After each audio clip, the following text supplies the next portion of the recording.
Hello everyone, today we are going to discuss paper code BSOE 143 Environmental Sociology। आज हम इसके कुछ questions करने वाले हैं जो कि आपके दिसंबर एग्जाम के लिए इंपॉर्टेंट रहने वाले हैं, तो वीडियो को पूरा देखें। अगर आपको आज की क्लास पसंद आती है तो वीडियो को लाइक करें और चैनल को सब्सक्राइब करना ना भूलें। अगर आप लोगों को इस सब्जेक्ट के गेस्ट पेपर परचेस करना चाहते हैं तो आप क्या करेंगे, सिंपली गूगल में जाएंगे shop.hindustanknowledge.com। ठीक है, ये हमारी वेबसाइट है, आप इस पर चले जाएंगे, आपको कुछ ऐसा इंटरफेस दिखेगा। यहाँ पे आपको सर्च कोड के ऑप्शन में आपका जो भी पेपर कोड है आपको वो सर्च कर लेना है। जैसे कि अब हम देखेंगे BSOE 143। अब यहाँ पे देखिए आपको इंग्लिश हिंदी दोनों ही मीडियम में क्या है गेस्ट पेपर अवेलेबल हो जाएंगे। आपका जो भी मीडियम है आप उस पर क्लिक करके यहाँ से अगर आप बाय नाउ पे कर लेंगे तो आपको गेस्ट पेपर परचेस हो जाएगा। अगर आपको हमारी वेबसाइट से गेस्ट पेपर्स को परचेस करने में कोई भी प्रॉब्लम आती है तो आप क्या करेंगे, आप हमें सिंपली व्हाट्सएप पे मैसेज कर देंगे। हमारा व्हाट्सएप नंबर है 9580023321। ठीक है, ये हमारा व्हाट्सएप नंबर है। आप इस पे हमें मैसेज करके क्या है गेस्ट पेपर्स को परचेस कर सकते हैं। अगर आप गेस्ट पेपर और ये वीडियो को अच्छे से कर लेते हैं तो आप अपने एग्जाम को आसानी से क्लियर कर लेंगे। तो चलिए शुरू करते हैं आज की class. So the first question is, what is the focus of environmental sociology? Discuss. Environmental sociology is a branch of sociology that studies the relationship between human society and the natural environment। यानी कि जो आपकी environmental sociology है ये एक sociology की branch है जो कि आपका स्टडी करती है रिलेशनशिप बिटवीन ह्यूमन सोसाइटी और नेचुरल एनवायरनमेंट। ये फोकस करता है कि कैसे जो ह्यूमन की एक्टिविटीज़ है वो हमारे नेचर को इफेक्ट करती हैं और कैसे जो एनवायरमेंटल प्रॉब्लम्स हैं वो हमारी सोशल लाइफ को इफेक्ट करती हैं। So this subject helps us understand environmental issues not only as natural or scientific problems but also as social problems created by human behavior, social institutions and patterns of development। Human environment relationship, so जो main focus होता है environmental sociology का वो होता है interaction between humans and the environment. ये study करता है कि कैसे लोग नेचुरल रिसोर्सेज को यूज़ करते हैं जैसे कि लैंड, वाटर, फॉरेस्ट और मिनरल्स। ये एग्जामाइन करता है कि कैसे पॉपुलेशन की ग्रोथ हो रही है, इंडस्ट्रियलाइजेशन हो रहा है, अर्बनाइजेशन हो रहा है और मॉडर्न लाइफस्टाइल प्रेशर पुट कर रही है on the environment. Environmental sociologist believe करते हैं कि जो एनवायरमेंटल प्रॉब्लम्स अराइज होती हैं, ठीक है, because of the way of societies are organized and how human thinks about the nature. So environmental sociologists believe that environmental problems arise because of the way societies are organized। यानी कि जैसे जिस हिसाब से सोसाइटी ऑर्गेनाइज है उस वजह से क्या है environmental problems arise होती हैं। causes of environmental problems, तो जो environmental sociology है वो आपकी फोकस करती है on the social cause of problems जैसे कि पोल्यूशन हो गया, डेफोरेस्टेशन हो गया, क्लाइमेट चेंज हो गया, loss of biodiversity and water scarcity. ये जितनी भी प्रॉब्लम्स हैं ये एक्सीडेंटल नहीं है बल्कि ये आपके लिंक्ड हैं to economic growth, capitalism, consumerism and unequal development. Example के लिए मान लीजिए जो इंडस्ट्रीज होती हैं वो आपके रिवर को पॉल्यूट करती हैं टू इंक्रीज द प्रॉफिट, और जो फॉरेस्ट है उनको कट डाउन किया जा रहा है फॉर द कमर्शियल फार्मिंग और माइनिंग। इन्वायरमेंटल सोशियोलॉजी स्टडी करती है कि कैसे लॉज, पॉलिसीज और पावर रिलेशंस अलाउ करते हैं इन एक्टिविटीज को to continue. Social inequality and environment, जो दूसरा इंपॉर्टेंट फोकस है ये है link between the environmental issues and social inequality. Environmental sociology ये बताती है कि जो एनवायरमेंटल डैमेज है वो कैसे पुअर और मार्जिनलाइज कम्युनिटीज को इफेक्ट करता है more than the rich ones. यानी कि जो पुअर पीपल होते हैं वो ज़्यादा इफेक्ट होते हैं। पुअर पीपल आपके क्या हैं, पॉल्यूटेड एरियाज में रहते हैं, वो डायरेक्टली नेचुरल रिसोर्सेज पे डिपेंड रहते हैं और उनके पास बहुत ही कम ऑप्शंस होते हैं खुद को प्रोटेक्ट करने के लिए from the environmental harms. So this idea is often called environmental justice. Role of institutions and policies, जो एनवायरमेंटल सोशियोलॉजी है वो स्टडी करती है the role of social institution जैसे कि गवर्नमेंट हो गया, मार्केट हो गया, मीडिया और एजुकेशन सिस्टम हो गया इन मैनेजिंग और मिसमैनेजिंग द एनवायरमेंट। ये एग्जामाइन करता है एनवायरमेंटल के loss, developmental policies and international agreements, ये अंडरस्टैंड करने के लिए कि जो whether they really protect nature, यानी कि ये क्या वास्तव में नेचर को प्रोटेक्ट करते हैं और या फिर ये फेवर करते हैं पावरफुल ग्रुप्स को। तो ये स्टडी करता है कि कैसे पब्लिक अवेयरनेस और एजुकेशन प्रमोट कर सकती हैं आपके सस्टेनेबल बिहेवियर को। Environmental movements and public awareness, जो ये सब्जेक्ट है ये स्पेशल अटेंशन देता है to environmental movements and public participation को। यह स्टडी करता है कि कैसे लोग ऑर्गेनाइज करते हैं प्रोटेस्ट को, कैंपेन्स को और मूवमेंट्स को ताकि वो इन्वायरमेंट को प्रोटेक्ट कर सके, जैसे कि मूवमेंट्स आपके against the dams, minings and pollution.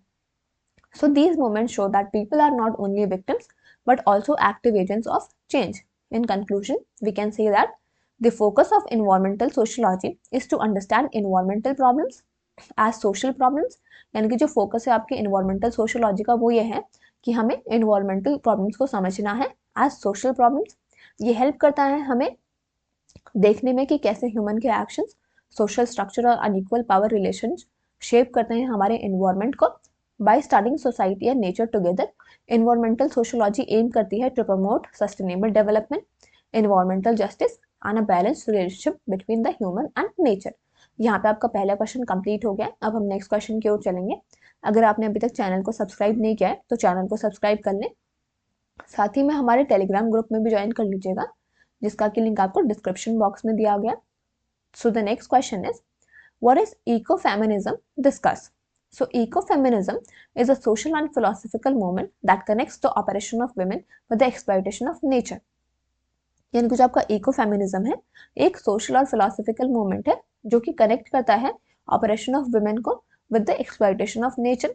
जो ये टर्म है इसको पहले यूज किया गया था by the French feminist Francoise de Eaubonne in the 1970s। Ecofeminism believe करता है the same system that dominate and control women also dominate and damage the environment, यानी कि जो सिस्टम्स डोमिनेट और कंट्रोल करते हैं वुमेन को वही सेम सिस्टम्स क्या करते हैं, डोमिनेट और डैमेज करते हैं इन्वायरमेंट को।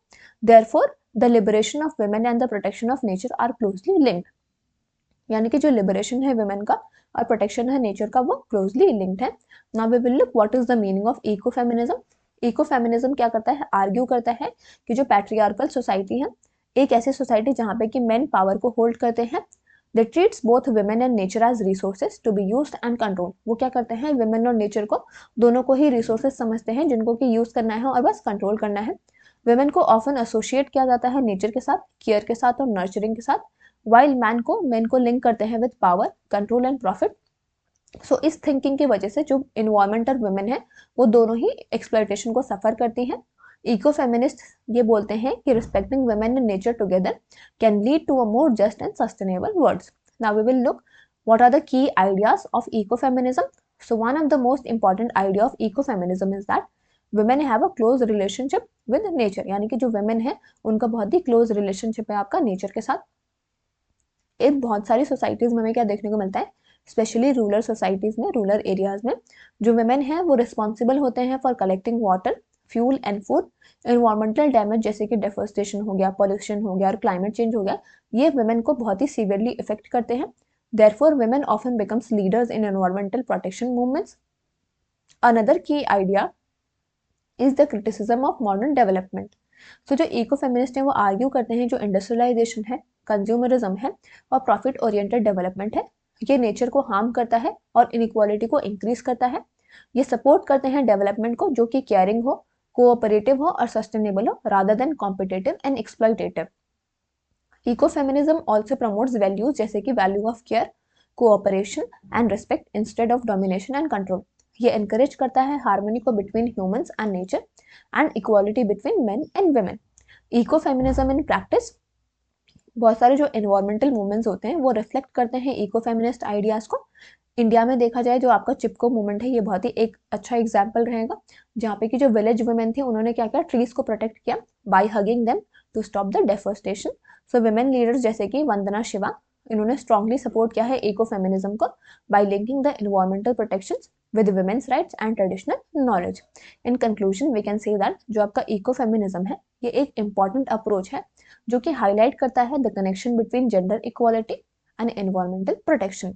ये टीच करता है कि एक हेल्दी इन्वायरमेंट पॉसिबल नहीं होगा बिना सोशल जस्टिस के, especially justice for women. So by respecting women, nature and sustainable ways of living, ecofeminism offers a path towards a balanced, peaceful and sustainable future.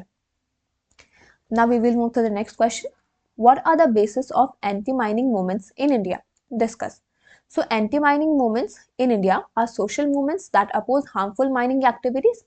Anti mining movements क्या है, ये ऐसे social movements होते हैं जो कि oppose करते हैं हार्मफुल माइनिंग एक्टिविटीज को। ये मूवमेंट्स अराइज हुए थे जब लोकल पीपल को ये लगता था कि जो माइनिंग है वो उनके लैंड को डिस्ट्रॉय कर रही है, लाइवलीहुड और कल्चर और एनवायरमेंट को डिस्ट्रॉय कर रही है। सो जो बेसिस हैं इन मूवमेंट्स के, they are rooted in economic, environmental, social, cultural and political factors. Environmental degradation, so one of the main basis है जो एंटी माइनिंग मूवमेंट्स का, वो आपका है एनवायरमेंटल डैमेज। माइनिंग की वजह से क्या होता है, डेफोरेस्टेशन होता है, लॉस ऑफ बायोडाइवर्सिटी होता है, soil erosion and pollution of air and water, ये सब इसके, ठीक है, माइनिंग की वजह से ये सब होता है। जो रिवर्स और ग्राउंड वाटर सोर्सेस हैं ये भी कंटेमिनेट हो जाते हैं ड्यू टू माइनिंग वेस्ट। सो इसकी वजह से क्या है, agriculture, drinking water and health of the local people भी इफेक्ट होती है। Movements like those in Odisha, Chhattisgarh and Jharkhand, they strongly oppose mining because it destroys forest and wildlife. Mining क्या है आपका, फॉरेस्ट और वाइल्ड लाइफ दोनों को ही डिस्ट्रॉय करता है। Loss of livelihood, mining areas are often home to farmers, forest dwellers and tribal communities, यानी कि जो कुछ कुछ माइनिंग एरियाज होते हैं वो ऑफन होम्स होते हैं to farmers, forest dwellers and tribal communities. So ये पीपल डिपेंड होते हैं वहाँ की लैंड पे, फॉरेस्ट पे और रिवर्स पे फॉर द लाइवलीहुड। सो जब माइनिंग के प्रोजेक्ट स्टार्ट होते हैं तो ये लोग क्या करते थे, अपना एग्रीकल्चर लैंड को लूज कर देते हैं, forest produce, fishing areas, grazing land को लूज कर देते हैं। सो कॉम्पनसेशन जो होता है वो ऑफन इनएडुकेट होता है और डिलेड भी होता है। एज अ रिजल्ट जो होते हैं लोग प्रोटेस्ट करने लग जाते हैं अपने ट्रेडिशनल सोर्सेस ऑफ इनकम को प्रोटेक्ट करने के लिए। डिस्प्लेसमेंट एंड रिहेबिलिटेशन इशूज, जो लार्ज स्केल माइनिंग है ये आपका डिस्प्लेसमेंट ऑफ विलेजेस को कॉज करता है। लोगों को फोर्स किया जाता है कि वो अपने एंसेस्ट्रल लैंड को छोड़ दे, बट प्रॉपर रिहेबिलिटेशन बहुत ही रेयरली प्रोवाइड किया जाता है। Loss of home, community life and social security, anger और इनसिक्योरिटी को क्रिएट कर देता है। जो एंटी माइनिंग मूवमेंट्स होते हैं ये अराइज होते हैं to resist force displacement and demand fair rehabilitation. Tribal rights and cultural identity, बहुत सारे जो माइनिंग प्रोजेक्ट्स हैं वो आपके ट्राइबल एरियाज में लोकेटेड होते हैं। ट्राइबल्स का बहुत ही डीप कल्चर होता है और स्पिरिचुअल कनेक्शन होता है with land, forest and hills.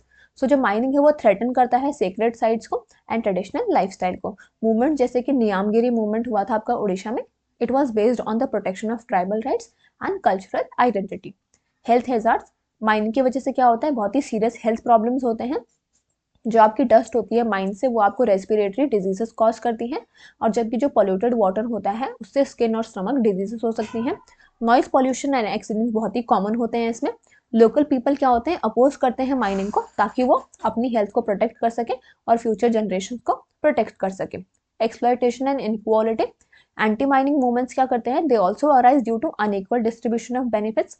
जो बहुत बड़ी बड़ी कंपनीज होती हैं और स्टेट्स होते हैं वो क्या है, प्रॉफिट्स को अर्न करते हैं और लोकल कम्युनिटीज को इस कॉस्ट को बेयर करना पड़ता है। सो जो ये इकोनॉमिक इनजस्टिस है और एक्सप्लॉयटेशन है ये रेजिस्टेंस को क्रिएट करता है among the affected people. Lack of participation and consent, often mining projects are approved without the consent of local people, यानी कि जो आपके माइनिंग के प्रोजेक्ट्स होते हैं इनको अप्रूव कर दिया जाता है बिना कंसेंट के, यानी कि जो वहाँ पे लोकल पीपल है उनके बिना कंसेंट के माइनिंग प्रोजेक्ट्स को अप्रूव कर दिया जाता है। तो लॉज जैसे कि forest right acts are ignored. So this lack of democratic participation strengthens the anti mining movements. In conclusion, we can say that anti-mining movements in India are based on the protection of environment, livelihood, health, culture and rights of local communities. So जो ये movements होते हैं ये highlight करते हैं the need for sustainable development, जो कि respect करेगा लोगों को और nature को rather than focusing only on profit. Now we will move to the next question. Discuss or describe the initiatives of the Chipko movement. तो जो आपका चिपको मूवमेंट था ये एक इंपॉर्टेंट इन्वायरमेंटल मूवमेंट था जो कि स्टार्ट हुआ था in early 1970s Himalayan region of Uttarakhand में। ठीक है, जो वर्ड चिपको है उसका मतलब है टू हग, विच वाज जो ये मेन मेथड था to protest use by the people, यानी कि जो वुमेन्स थे उन्होंने क्या किया था, ट्रीज को हग किया था ताकि वो उनको डेफोरेस्टेशन से बचाएं। सो जो मूवमेंट था ये एम करता है to protect the forest from large scale commercial cutting and to save the environment for future generations. So the following were the major initiatives of Chipko movement. Protection of forest, यानी कि जो main initiative था चिपको movement का वो था कि stop the cutting of trees by contractors, यानी कि कॉन्ट्रैक्टर से पेड़ों की कटाई को बचाना। विलेजर्स स्पेशली जो वुमेन थे उन्होंने ट्रीज को हग किया and they stood between the trees and the wood cutters. So this peaceful action prevented the trees. इस पीसफुल एक्शन की वजह से क्या हुआ, जो ट्रीज थे वो प्रिवेंट हुए from being felled and drew national attention to the problem of डेफोरेस्टेशन।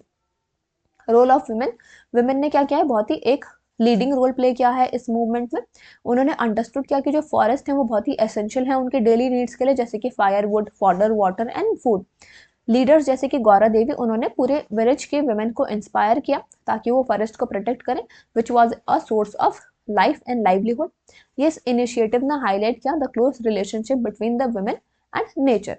Awareness about environmental protection, जो आपका चिपको मूवमेंट है इसने स्प्रेड की awareness about the importance of forest in maintaining the ecological balance. People were educated about how deforestation causes soil erosion, floods, landslide and water scarcity. यानी कि लोगों को educate किया गया, ये बताया गया कि डेफोरेस्टेशन कैसे सॉइल इरोजन, फ्लड्स, लैंडस्लाइड और वाटर स्कैर्सिटी करता है.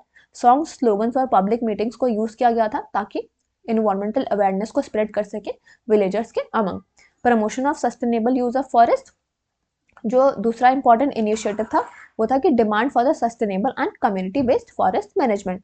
जो ये मूवमेंट है इसने आर्ग्यू किया कि जो लोकल पीपल हैं उनके पास राइट होना चाहिए to use the forest resources in a limited and responsible way instead of allowing private companies to exploit them for the profit. ठीक है.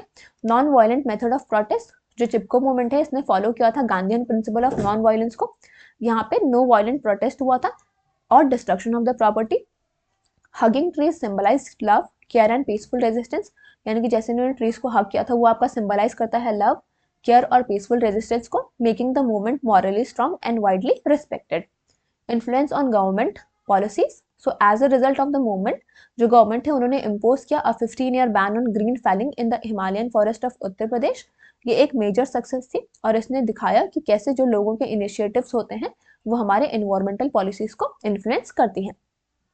In conclusion, we can say that the Chipko movements initiatives focused on forest production, यानी कि इसने क्या किया था, forest production पे focus किया, विमेंस के पार्टिसिपेशन पे, एनवायरमेंटल अवेयरनेस और सस्टेनेबल डेवलपमेंट पे फोकस किया. ये एक symbol of people's power on environmental responsibility बना और इसने बहुत सारे लोगों को इंस्पायर किया. And it also inspired many later environmental movements in India and across the world. ठीक है. यहाँ पे आपके जितने भी इंपॉर्टेंट क्वेश्चन थे वो कंप्लीट हो गए. वीडियो को ज़्यादा से ज़्यादा शेयर करें और चैनल को सब्सक्राइब करना ना भूलें. Thank you.